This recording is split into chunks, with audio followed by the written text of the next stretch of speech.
you'd be amazed how many presentations you go through without a clear understanding of what it is the company does. If you believe in the company, if you believe in the story you're telling, someone will too. It is the duty of leaders to lead, of the creative to create, of the daring to do. The free world expects leadership of us. Its fate and our fate depends upon our leadership. We are industrious, inventive, restless, with the fires that burn within us. But I say that nothing is easy, and the best things are the hardest. And all our troubles, all our immense difficulties, now and in the future, can I say, be solved if we have the will, the courage. The future is to those who take. I'm going to start by playing the devil's advocate and say, how important is a pitch deck really? Just for argument's sake, can't I just be a great founder who's has a great personality and explains what I'm building in a cohesive way? Why is this pitch presentation so critical? Yeah, for my own good, I would hope it is important. And what we have found, I mean, look, is it true that a great business is going to raise capital? Yes, it's 100% true. And no pitch deck can overcome challenges that are too big for the business to overcome, and no pitch deck can rescue a company that doesn't belong in that next stage of capital. A pitch deck just simply can't do that. But why does a pitch matter? I mean, our feeling on this is a pitch is so much more than just the slides that you send over to an investor. It really is a reflection of you as a founder, right? Certainly at the earliest stages, and as you continue to grow as a company, you're being evaluated not just as an individual, you're being evaluated as a leader. And when an investor is listening to your pitch, they're thinking about, how does this translate to the way that they tell their story to customers, when they're telling their story to potential employees, when they're telling their story to other partners? Is this the formidable type of person that I want to be backing with my capital? And doing that with a pitch deck is often the only opportunity you have, right? That's the first impression that you're making as you're going to raise your next round. And there's also, it's unavoidable, right? The fact of the matter is that this is how investors evaluate companies, right? And they're looking at hundreds of deals every single year. And what we hear from investors all the time is that they're not lacking for good investment opportunities. They're looking for great investment opportunities. And it's the founder, it's their responsibility to position themselves to be not just, hey, this is an interesting company I want to look at. This is a company I want to invest my precious time in, to dig deeper. And the pitch deck is that first entree and your first opportunity to get into that type of relationship. So no, it's not going to make or break your company, but it may very well be the difference between you getting with the in front of the investor you want to and not. Tell us a little bit about Fourth and King. What was the work you were doing at First Round that really caused you to spin this out, and why was that an important thing to do? Yeah, so Fourth and King is an agency that my co-founder Chris Laughlin and I started in 2014. We had been working together for a number of years before that at a presentation agency. Those do exist. Where we were focused on every type of presentation you can imagine. We worked on TED Talks. We worked on those large corporate meetings you see at the Moscone Center out here in San Francisco. We worked on every type of sales or marketing deck you can imagine. And of course, being out in the Bay Area, we work with plenty of startups as well. Myself on the narrative and speech writing side, Chris working on graphic design and data visualization. And over the course of that time, we built up a number of relationships, both with investors and founders who basically told us, look, there's a huge opportunity here when you're talking about pitching, where what you have is, if you're a founder, you may have plenty of people out there who are willing to give you advice on your pitch. I can tell you that is very easy to find, but then going and implementing that advice is very challenging. There are also plenty of graphic designers out there who can take your bullets and clean them up and make them look professional. But trying to educate a designer on, say, the difference between ARR and MRR can be an uphill battle. So we saw it as an opportunity to really become experts in what it is investors were looking for and helping founders to connect with them through presentations. So leveraging our presentation experience with this sort of with this specific audience that we've spent the last 9 or 10 years really trying to understand.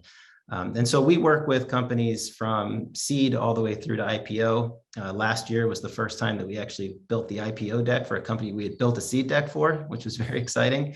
And we also work with a number of funds as well on their fundraising. So we feel like we've developed a pretty strong understanding of all three sides of the table, right? The founder, the GP, the LP. Luckily, not too many companies have followed suit, and we've been able to put together a nice little niche here. Well, I want to cut to the chase and jump right into what the critical components of a winning deck are, but perhaps a way to sort of get into that would be to take the negative and say, just to start us out, what are some of the critical mistakes that you have seen startups making as they think through their presentation deck? Yeah, I mean, I think there are plenty of mistakes that we can talk about. I think that the two that we see most often, number one would be, and this may sound crazy, but you'd be amazed how many presentations you go through without a clear understanding of what it is the company does, right? There's so much over contextualizing around the market, around the opportunity. There is not a clear understanding of what it is that the company does, who it serves, and why it's differentiated, right? These sort of core parts of the deck are things that you often don't see. I think the other thing that we see quite often is, and again, this may sound a bit specific, but it's really critical, is data without context. I think what ends up happening in developing a presentation is you say, okay, this is my rough story. Here's where I talk about traction. These are the 10 or 11 data points that I want to share. And you end up sharing them in a way that doesn't feel coherent, doesn't tell a story, and leaves the investor doing their own work to try to understand how is this company performing. And so I think what you end up with in a lot of cases is, I often describe it as sort of a term paper, right? You spend all of this time putting together all the content that you need. You don't take the step back to kind of put yourself in the shoes of the investor to say, does this feel like a coherent flow? Are they going to follow this? Am I telling them the things that I want to tell them, as opposed to letting them draw their own conclusions? Now, Jared, I find that fascinating because the first point you made had to do with over contextualizing, throwing too many things at them. And the second one was data without context. So actually the two ends of the poles in terms of context. And so really what you're talking about, what I'm hearing from you is balance and understanding sort of the art of when to add more information and when to strip back. Does that sound right? That's exactly right. And I think it's really understanding your own company, understanding the investor. What is their base of knowledge going in? What are the areas where you need to dig in? And what are the areas where you don't?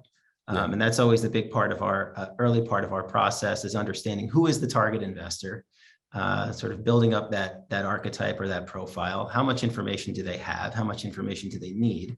What are their biases likely to be, to make sure that you, to the extent that you are providing a ton of context, it's in areas where they need it. Got it.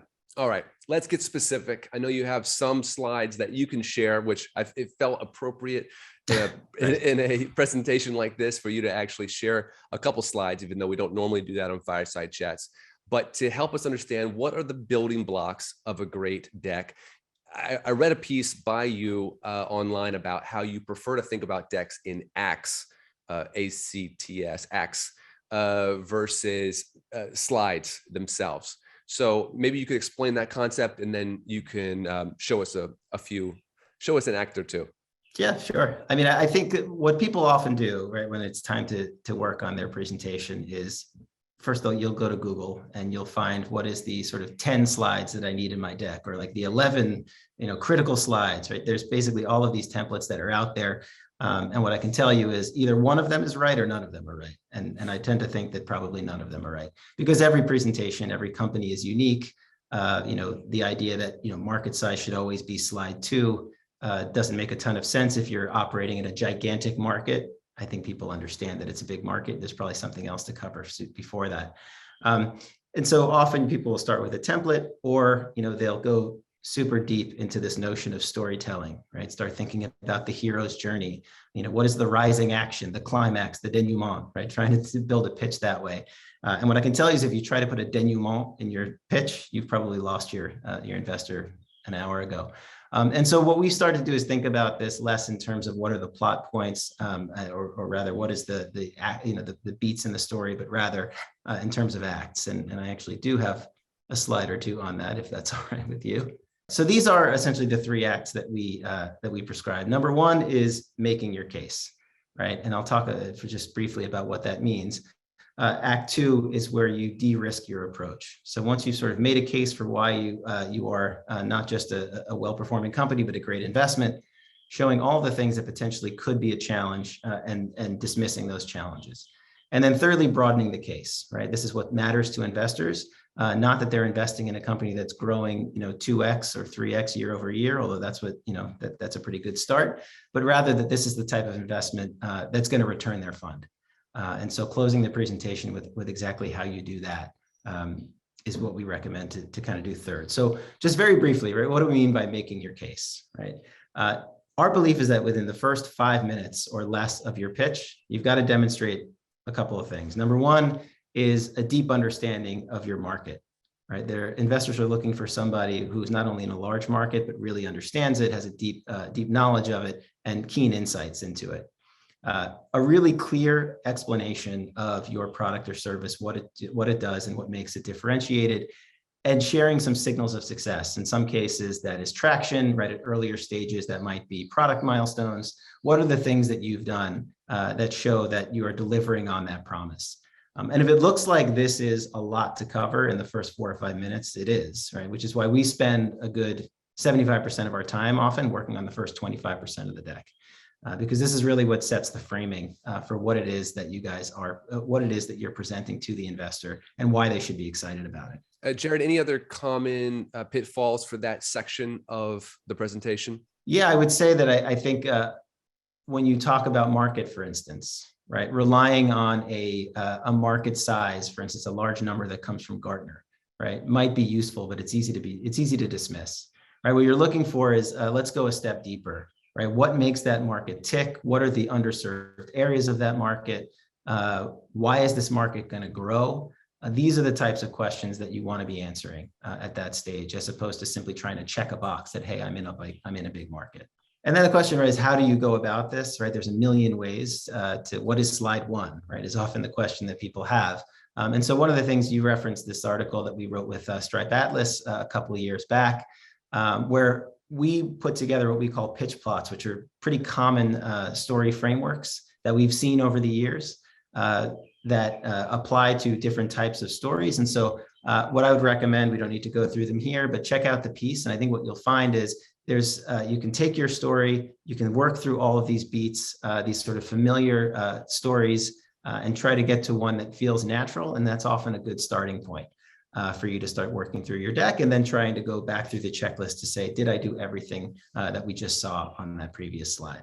Act two, when we talk about de-risking your approach very quickly, right? One of the things that we do at the very beginning of all of our processes is we sit down with founders and we ask, okay, what are the problems, right? What are the things, what are the issues that an investor is going to have? What are the tough questions that they're going to ask? And how do we overcome them? So if you are in a market where customer acquisition, for instance, is very expensive, you need to find a way to demonstrate, hey, yes, it is expensive to acquire customers, but they come with a really high LTV, and be able to present that in your pitch, right? If you, for instance, if you might be in a market, I'm sure this is common in healthcare, where, hey, there's probably about 20 people in the world that could be a customer of our product, but hey, we've got 18 of them in the pipeline. Similarly, you might be an inexperienced founder. I doubt that's common for anyone on this call, but emphasizing your leadership team. So going through all of the things that could be seen as risks in your company and finding the right way to address those risks proactively. And then there's the process of determining how much of this do I need to put in the deck, how much of this do I put in the appendix. But all of this is part of working through that de-risking section of your presentation. And also, this is where you typically find a lot of the metrics, right, for the company. How do you think through what goes in the main versus the appendix? Sometimes that's a challenge to know how much to include. You want it to be something you can leave behind or that they'll get right away. So you don't want to miss out on any data. It's a great question. And my general rule of thumb is don't answer questions that haven't been asked. Right. In other words, if you expect, okay, someone is going to have this question on their mind, right? There is this burning question that every investor I've ever talked to always asks me, well, that's one that needs to be addressed in the main portion of the deck. And it needs to be done proactively because you need to control that part of the conversation. But if you're really mining and digging for risks and you find yourself, hey, I'm introducing risks that nobody has ever really identified before, well, those are great for the appendix because if you thought of that question, somebody might. And so you want to be prepared to answer that question with a slide.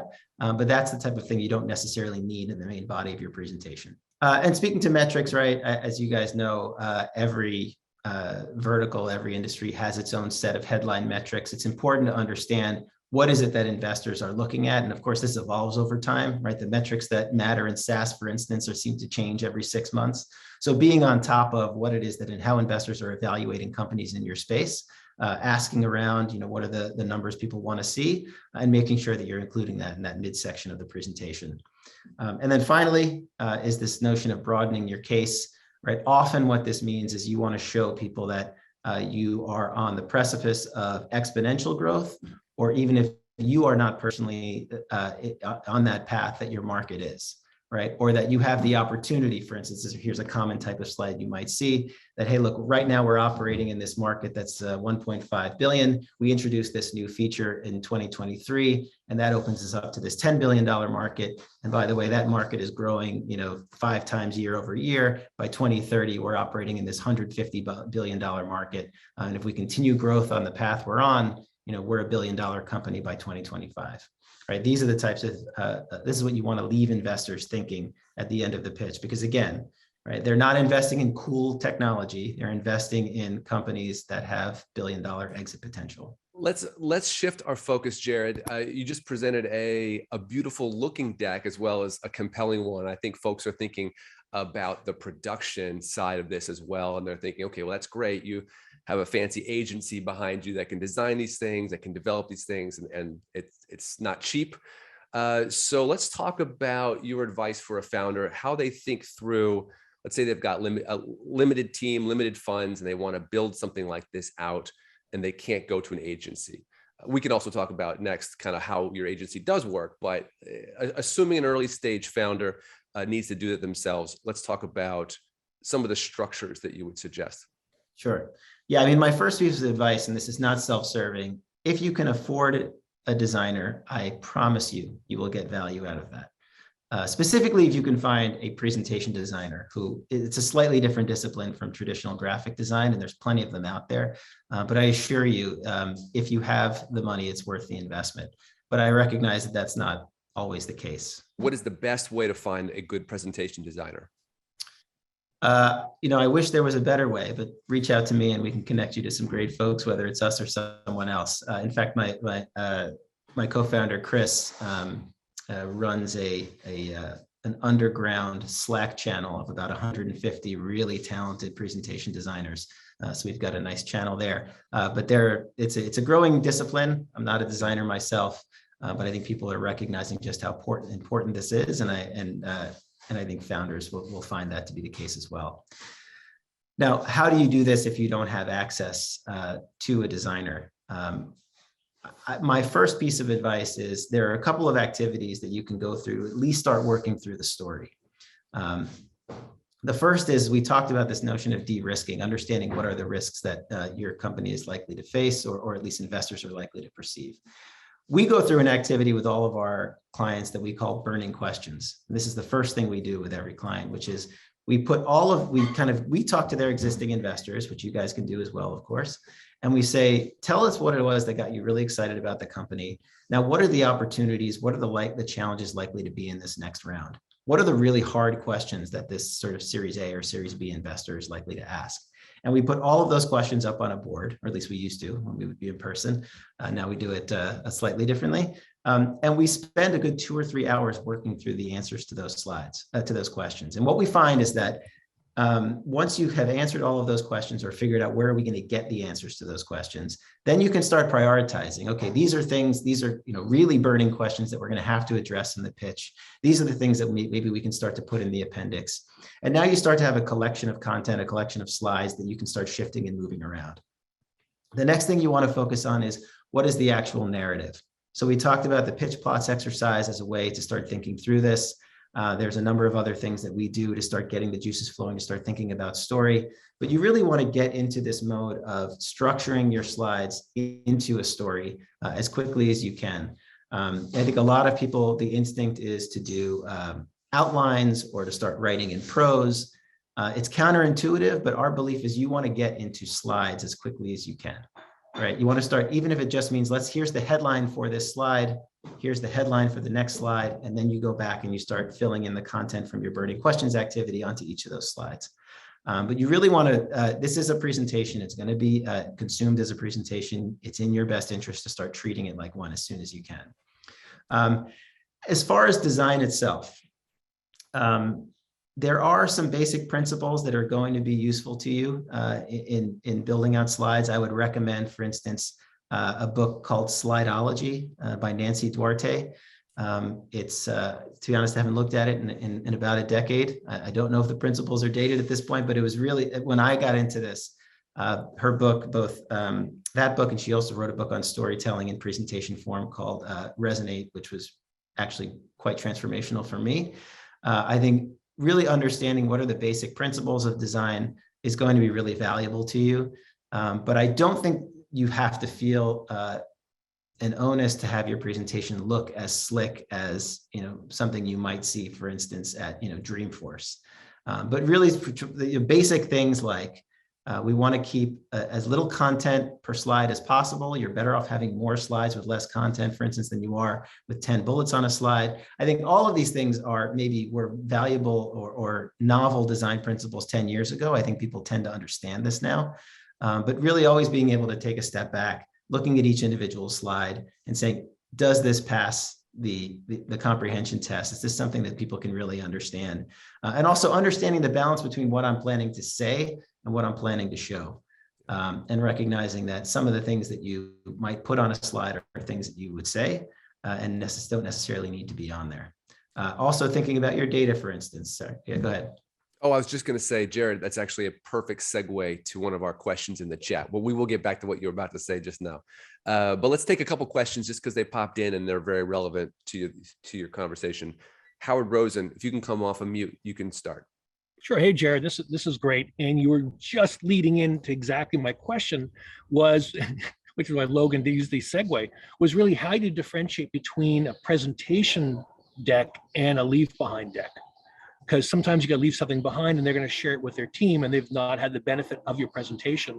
Because that's, an eternal question we always have is you want graphics, you want to look good, but you want to make sure there's the explanation when you're there versus when you're just leaving it behind to be taken out of context. It's a great question. And in fact, what we often say is there are really 4 versions of the presentation, right? The first is the send ahead, right? That's the version of the presentation that you are using to generate interest, right? That's often something that we expect investors are going to be looking through quickly, right? So we're often taking the best of from the presentation that we have. So there's that deck. There's, of course, what we would call the partner deck, which is where you're really diving deep with folks who understand the space, where you're thinking, okay, this is maybe a 20 to 30 minute presentation. It's got a huge appendix where we're answering questions. You've then got the partnership deck, right? Where now you're talking to a broader set of folks, some of whom are not as well initiated. You're leaning on the partner to say, okay, what do I need to emphasize with the partnership? And then you've got the send ahead. Obviously, the biggest difference across those 4 presentations is that the send ahead, and the leave behind. The send ahead and the leave behind are presentations that people have to read. And so as you're thinking through what goes in there, in the leave behind, what we often find is really the easiest way to do this is to look at your headlines. That's step 1, right? If you have a slide where you feel like, okay, the visual does tell the story, let's use the headline space to deliver the key message of that slide, right? You almost think about you're reading it like a book, from one headline to the next. So we often go in and we're, for leave behind or send ahead versions, that's the first thing we do is rewriting the headlines so that sort of the key takeaway is there. And if somebody only read the headlines, they would get a sense of the story you're trying to tell. And then it's also looking at the data, for instance, right? There are charts where you're providing the context when you're presenting them, right? It might be, hey, you can see this slope in the chart that starts in March. That was when we hired our first salesperson. If you're not in the room, you better annotate that part of the chart. and say, this is when we hired our first salesperson. So really putting yourself in the investor's shoes and saying, am I going to be able to follow this without someone in the room? But the actual content of the presentation, I would say the send ahead, as I said, is often the best of, and the leave behind tends to be the exact presentation that you sent, just with any necessary context added back in. One kind of tip that I would give you with respect to send aheads, and again, a lot of these are sort of minor, they feel very minor, but they go a long way. If you're going to send a deck ahead, first of all, it should not be the exact same deck you present, right? Because otherwise, what's the point? It should be kind of an abbreviated version of it, but also you should never use the same first slide in the presentation you send ahead versus the presentation that you deliver in person. And the reason for that is if you send somebody a presentation, they've read it, they've made their notes, they have their questions and their issues locked and loaded. And so the second you start presenting, when they see something familiar, they'll ambush you, is often what we found. But if you can disarm them with a first slide that's different, and kind of come at the story in a slightly different way, that puts them on their heels. And you've earned yourself at least a couple of minutes for them to listen. So just something to think about as you're putting those different presentations together. These are great strategies, Jared. I'm learning a ton. I have to ask though, with 4 versions of a presentation deck, give us some strategies for just organizing all of this information, because you make one update over here and you got to make it over here. And is there a platform, a SaaS platform that you use for this, or what do you do?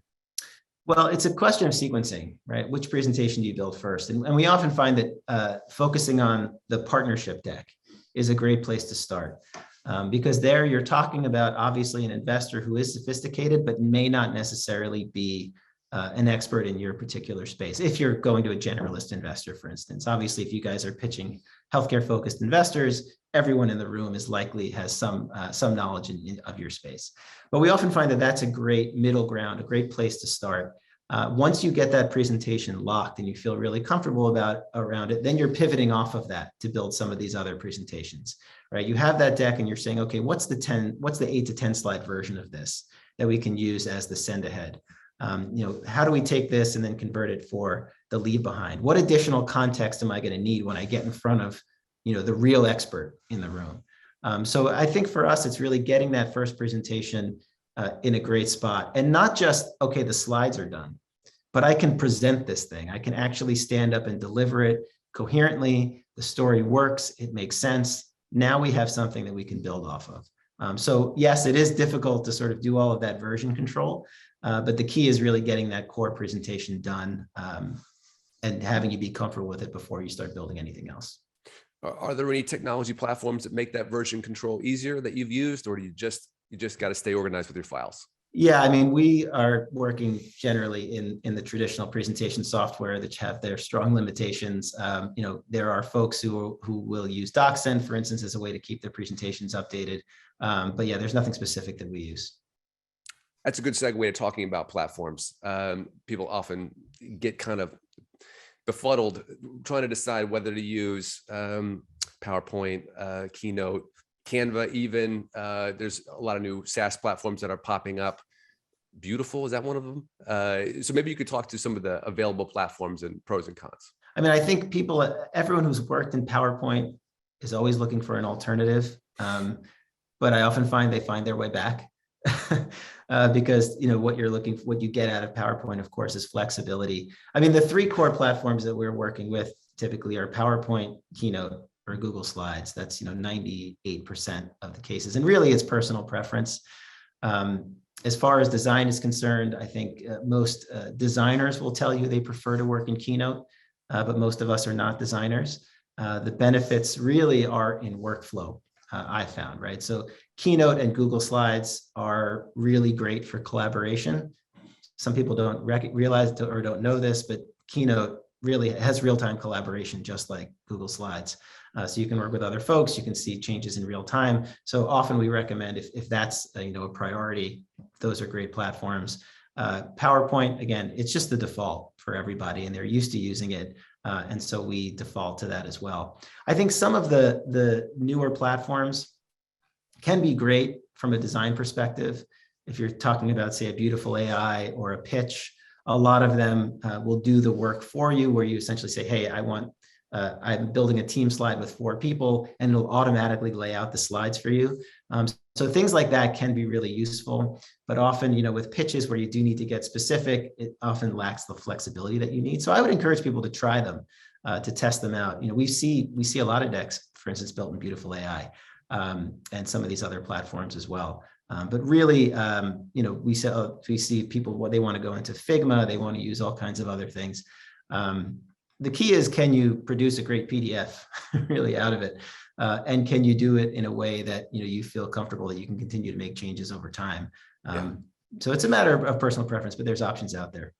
Do you think there's any major cons to using a more templatized system like Beautiful AI or even Canva to, let's say you're getting 100 decks and you're reviewing them and they start to all look the same? Is that a pitfall?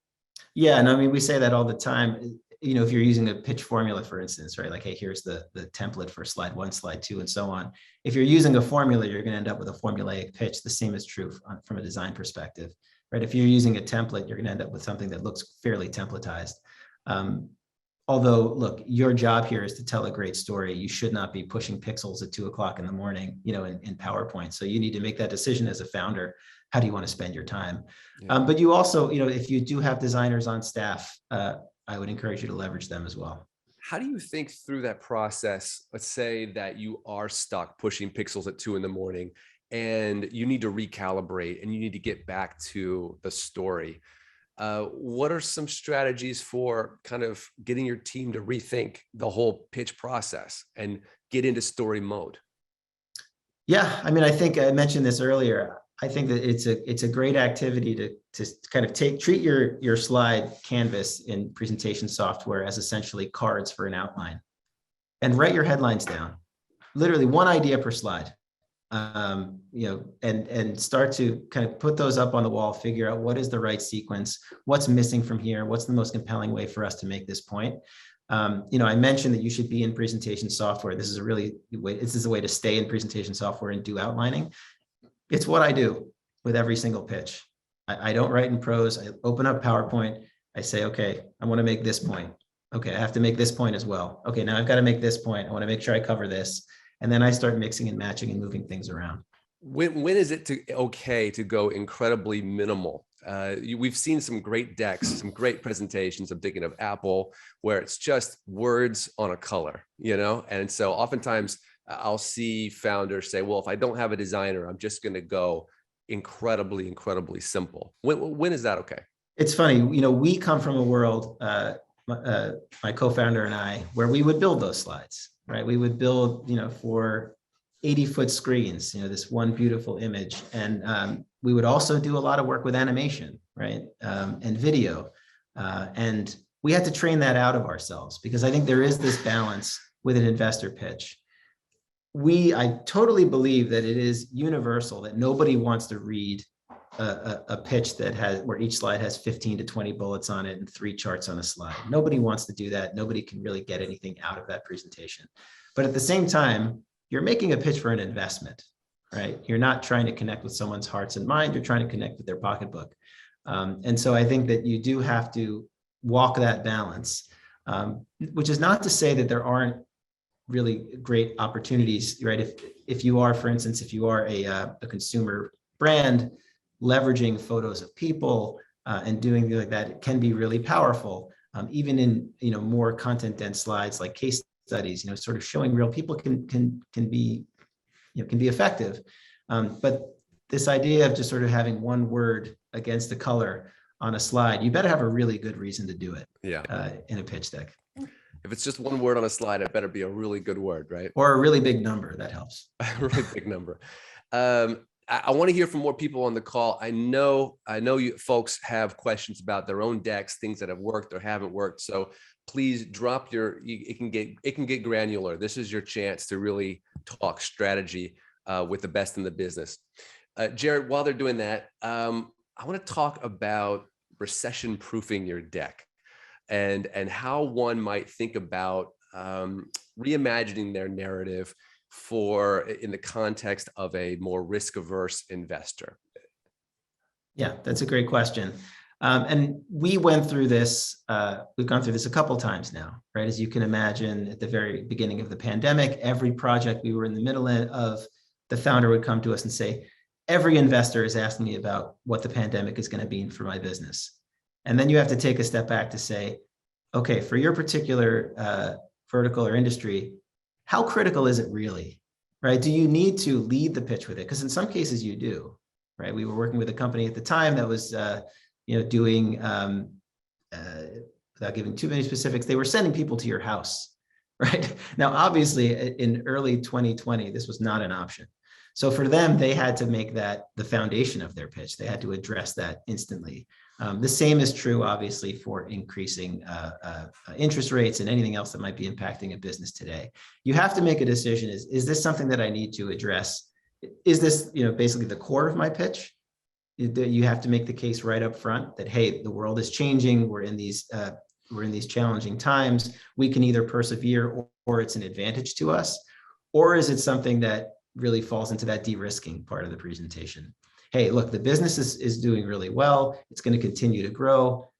One concern you might have is what happens, in an environment X, Y, and Z, or an inflationary environment, whatever it might be. That's something we're going to address a little bit later in the pitch.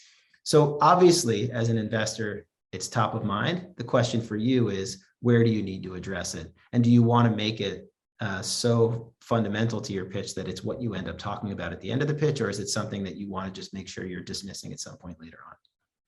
Trend-wise, are you finding that people are more successful if they address it head on? It really depends on the company, and it depends on how their industry is impacted. I think in healthcare, for instance, there are going to be some areas where the environment we're in is going to slow down sales cycles significantly.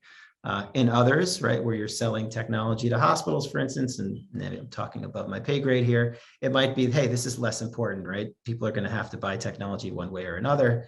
They'll figure out how to finance it. So it's really not that relevant to us. So I think it really does depend on who you are as a company, and there are errors you can make on both sides, right? You can make it an issue when it's not, or you can downplay it too much. Yeah, it kind of gets into the issue of just how much detail do you go into about your the challenges that you face, and like you said, potentially creating issues that weren't there already. Right. Let's go to a question from the chat from Sydney Collin from Deoro Devices. Sydney, you can come off of mute and go ahead and ask. Thanks, Logan. Thank you, Jared. This is super helpful to see and to kind of go through. So my question, and I'll start broad and maybe get more specific, but my question generally is, how, if ever, do you integrate videos into a slide deck? And the reason that I bring that up is we have a mobility aid that allows people with Parkinson's who experience freezing of gait to be able to walk. And I think it's really impactful for people to see, like, there's only so much that I can do to explain that a green laser line and a metronome allows someone to be able to walk who couldn't before. But showing them a video of, okay, here someone can't walk, here somebody can walk, I think creates a lot more kind of knowledge and understanding there, and is much more impactful. Yeah. However, I, sometimes struggle with having videos in the presentation. So I just wanted to kind of understand what your perspective was. No, it's a great question. What we often say is, I think what doesn't work is hitting play and then all watching the video together. I think it creates kind of an awkward experience, especially on Zoom. It's a bit weird. But there are two options. Number one, if you believe that they will do it, is sending the video in advance so that they have that context. The other option is you can show it in the room, but you just have to make sure you're narrating it, right? That you're explaining what's actually happening in the video. And that means rehearsing. It's the same way with a demo, right? It means rehearsing your talk track alongside the video so that it's exactly the same length, right? There aren't these sort of gaps where no one's talking and then you pick something up again. You have to rehearse that the same way you would rehearse the pitch itself. It's got to feel like another slide, right? It's just a moving slide. So that's what we've seen be successful. And it shouldn't be too long, right? If you can sort of show this in a minute or so and you're talking over the entire thing and you're explaining in detail, here's what's happening here, here's why they're able to do this, here's the technology behind it, I think it can be very effective. I feel like this goes back to your wisdom about a single word on a page. It's got to be a pretty compelling word, or a strong data point. So, the video has to work. It really has to be a great clip. Right. And same is true with the demo, right? Often people say, oh, do we have to show a demo? Well, is the demo going to blow people away? Or is the demo going to do exactly what people expect it to do? Right. And if it's going to do exactly what people expect it to do, maybe you don't need to show it. Let's go to a question from Michael from Augmental Tech. Michael, you can come off mute and ask your question. Cool. Hey guys, greetings from Stellenbosch, South Africa. Nice to see just you. quick, same here. Thanks for the session, Jared. It's really insightful. Quick question from my side is something that we're thinking a lot about at the moment, and I'm hoping there's some best practices, but is in a single slide, what would you suggest is some of the best ways to showcase your product's differentiation? Now, you're talking about competitive differentiation? Correct. Yeah, so competition is a challenging thing.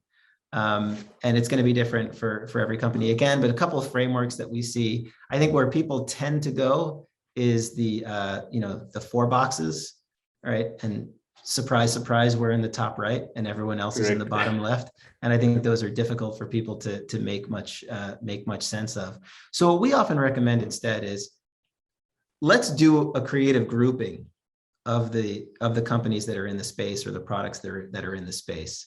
So if you would say there's a handful of companies, for instance, that lack functionality X, or let's put those all in one group and explain what it is that they're missing. Maybe there's a group of tech where the technology is there, but the business model doesn't work. Let's group those. You have to give investors a framework think about like, how are they going to explain it to somebody else? They say, why is this company different? Oh, well, the one you've heard of, they have this issue. The one that you've heard of, they have this issue. So you're giving them that framework for understanding, competitive differentiation is often really useful. And it's also demonstrates your expertise in the space, that you've created this grouping and you understand the market, as opposed to a list of features or trying to put yourself in the top right of a 4 box. Now, and presenting that grouping in your mind, what have you seen works if you have those groups? Let's just say it is a set of companies. I think what you want to do is show them, right? The reason why you do differentiation is because you think an investor might have a preconceived idea that some other company either does exactly what you do or does it better than you, right? That's the reason why. And so the logos of those companies should be on the slide. So typically you want to sort of maybe give a name to the challenge that those companies have, right? These are the sort of the tech laggards, right? And here's the 3 logos, and then here's a brief description of what it is that they all lack, and in common, not one by one, right? Here's another group of, so-and-so. So I think giving that language to people that they can repeat, I think is really useful, and making sure that the companies that they expect to see on that slide are on it and they're addressed. You mentioned before about rehearsing over a video, making sure that it's just really seamless. And that just got me thinking about rehearsal in general and kind of how you work with companies. A lot of founders, are good speakers. And so they think they can just wing it. They're like, yeah, I got this. I understand my company really well. So talk us through some strategies about rehearsal and really that the verbal presentation side, in person versus Zoom too. Yeah. No, rehearsal is one of our favorite topics. It's one of the hardest things to get our clients to do, but we build it in every one of our processes. And we even tell people we will do as many of these as you will allow us to do with you, right? Like, it's that important to us. And the general rule of thumb, we say, basically, if you have a 12-slide presentation, 20-slide presentation, you should be spending at least an hour per slide. That doesn't mean an hour on each slide, but as a general rule of thumb, 15-slide presentations, you should be rehearsing for 15 hours to really deliver it really cleanly. Now, who do you ask for feedback is also incredibly important, and when do you ask for feedback? So start with when.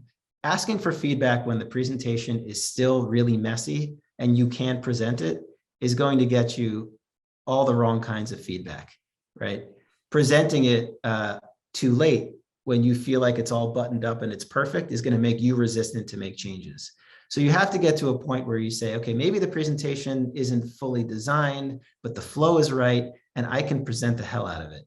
And then you're ready to go get feedback, because that's when you start to get really useful feedback, like, hey, I didn't quite understand your point about X, or, I understand why you went there, but I think there's probably a more compelling data point for that. And that's really useful, which brings us to who you ask.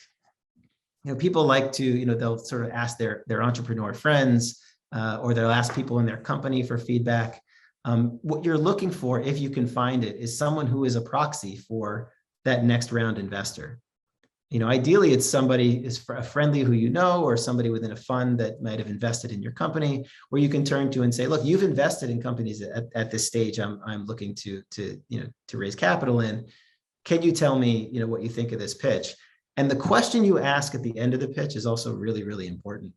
If you finish your pitch and you say, what do you think? You're going to get things like, oh, I think you should reverse slide 4 and slide 5, or, I think I didn't really love the color on this slide.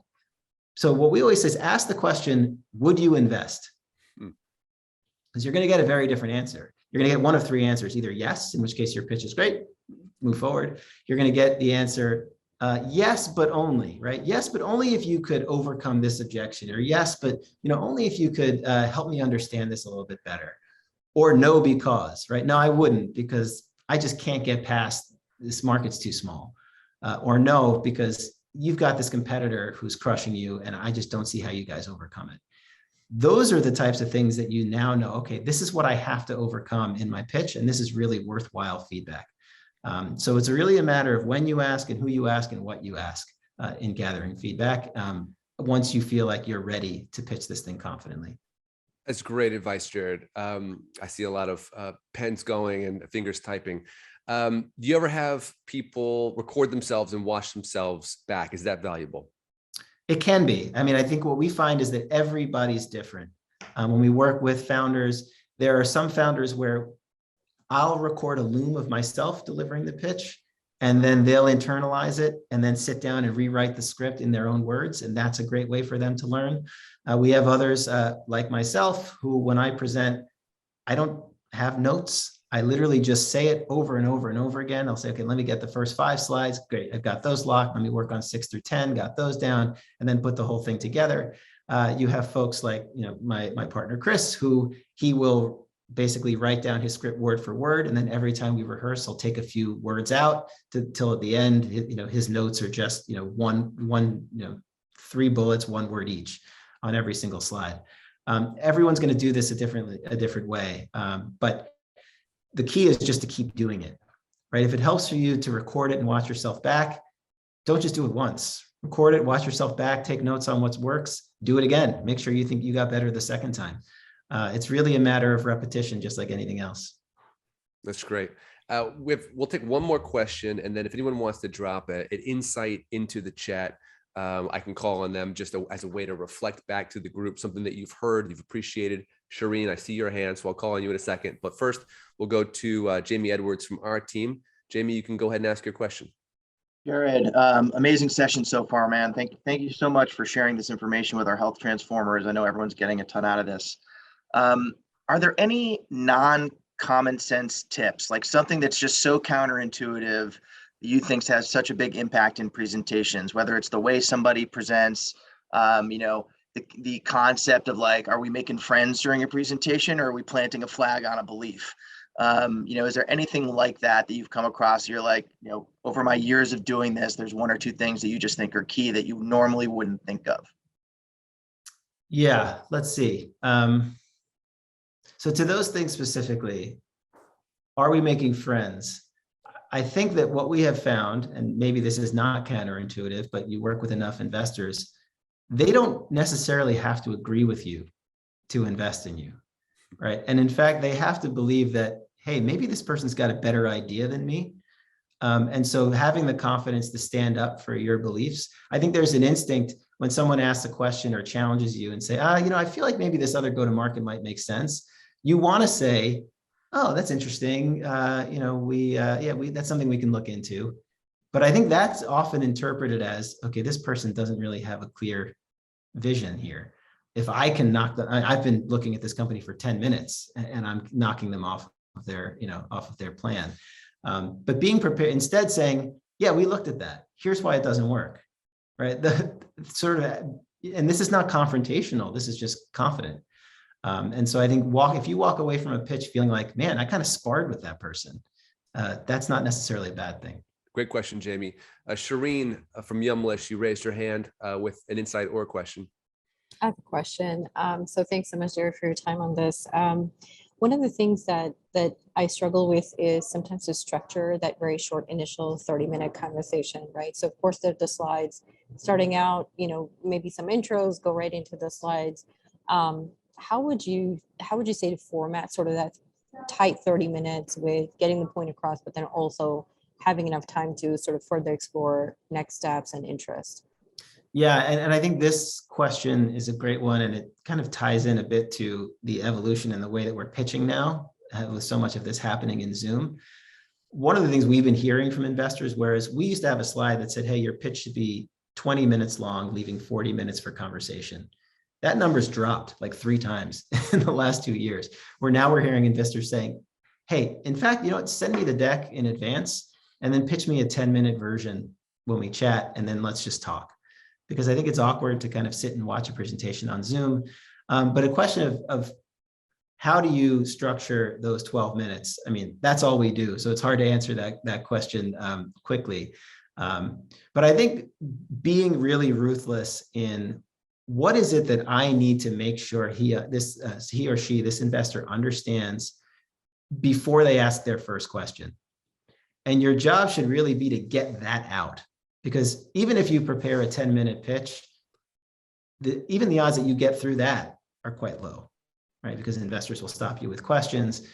So we talked about over-contextualization, right? There's this sense when you're doing storytelling, okay, I've got to build to what's really exciting.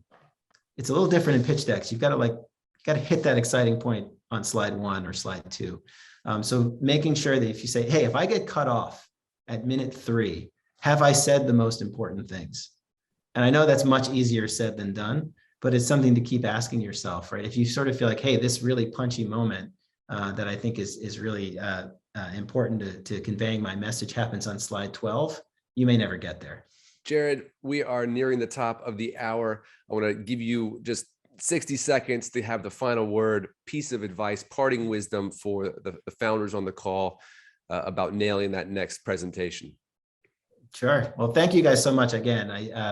I didn't really get to say this earlier, but I am a healthcare nerd myself. I used to, one of my first jobs was I managed a newsletter covering a very obscure healthcare law called the 340B program, which some of you may be familiar with. And that was back when newsletters actually were newsletters. Like I had to print them and mail them to people. So this is exciting for me. But look, fundraising, I think there was too much messaging during the pandemic that, hey, move fast because the money's out there. And fundraising is easy. Fundraising was not easy before. It was not easy, 2 years ago, and it's certainly not easy now. And it's easy for me, frankly, to tell you, hey, here's how to build a great pitch deck and go out and raise a round. But the fact of the matter is it's just perseverance, right? I mean, rounds are closing slower, certainly, than they did over the last couple of years. And I think it's easy to get discouraged. But just remember, it often takes dozens of conversations to find the one person who's there to lead you around. And so just continuing to feel like, hey, I believe in this story. If not everyone does, I'm just going to keep telling it. Of course, you're making changes along the way, but I'm going to keep telling this story until I find the right person, and trying not to ultimately be too hard on yourself. If you believe in the company and if you believe in the story you're telling, someone will too. Jared, great note to end on. Thank you so much for taking the time with us today. Just so much to think about. I love that you gave us some books to read. I'm going to be checking out Slideology and Resonate, and diving deeper into this topic. So Jared, I think I speak for everyone when I say thank you for sharing all your wisdom. I see a lot of thank yous going into the chat right now. And thank you to all the health transformers on the call. This was one of our best attended fireside chats ever. Great questions, and just great to see all of your faces.